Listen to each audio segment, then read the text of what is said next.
কিন্তু আজকে যে মানুষগুলো এসছেন এখানে একটাই দাবি নিয়ে, আমি বেশি কথা বলবো না, আপনারা একটা আশায় বুক বেঁধে এসছেন যে 100 দিনের কাজ যারা করেছিলেন 21 লক্ষ লোক, তারা তাদের সেই বেতন পাননি।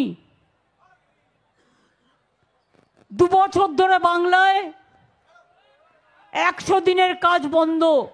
আগেও আমি 48 ঘন্টা বসেছিলাম, 3 বার মিট করেছি, তারা তারপরেও প্রয়োজন মনে করেনি এই 21 লক্ষ লোক যারা কাজ করেছে তাদের টাকা দেওয়ার। আমি এটা পরে আসছি, আগে বলে দিই, 2 বছরে 100 দিনের কাজের টাকা বেঙ্গল জিরো। তা সত্ত্বেও আমরা কিন্তু 42 দিনের কাজ করিয়েছি জব কার্ড হোল্ডারদের নিজেদের টাকা দিয়ে। 19 লক্ষ ম্যান্ডেট আমরা তৈরি করেছি। এবার আমি আমার কথাটা বলবো, যারা 100 দিনের কাজ করে মাইনে পাননি হাত তুলুন।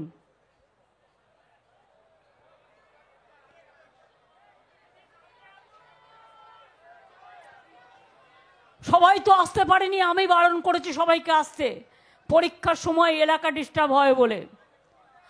আপনারা আমার কাছে কি আশা করেন?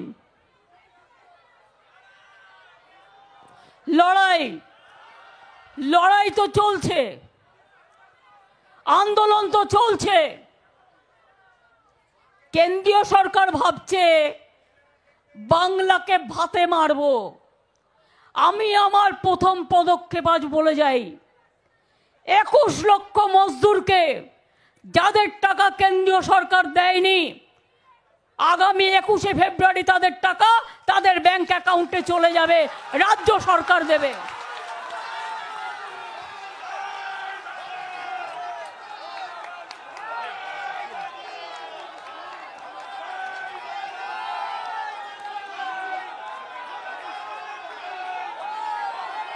ব্যাংকের অ্যাকাউন্টে চলে যাবে 21শে ফেব্রুয়ারি।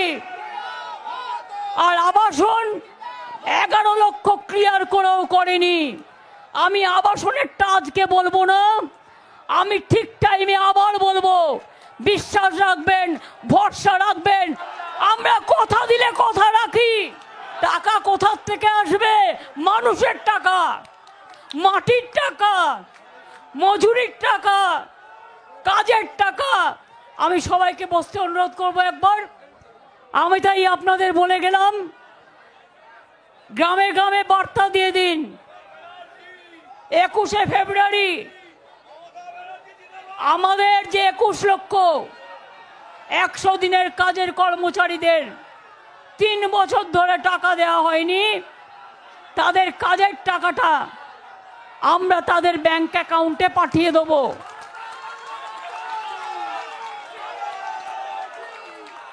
বাদ বাকি কাজও, যেহেতু আমার 28 তারিখে বাজেট আছে, 8 তারিখে আস্তে আস্তে মনে রাখবেন, যারা ঘর পান না খুব দুঃখে আছেন, আজকে মনে রাখবেন আমাদের লড়াই বাংলায় মানুষকে সাহায্য আমরা করব, আর বাংলা অন্য রাজ্যকেও পথ দেখাবে।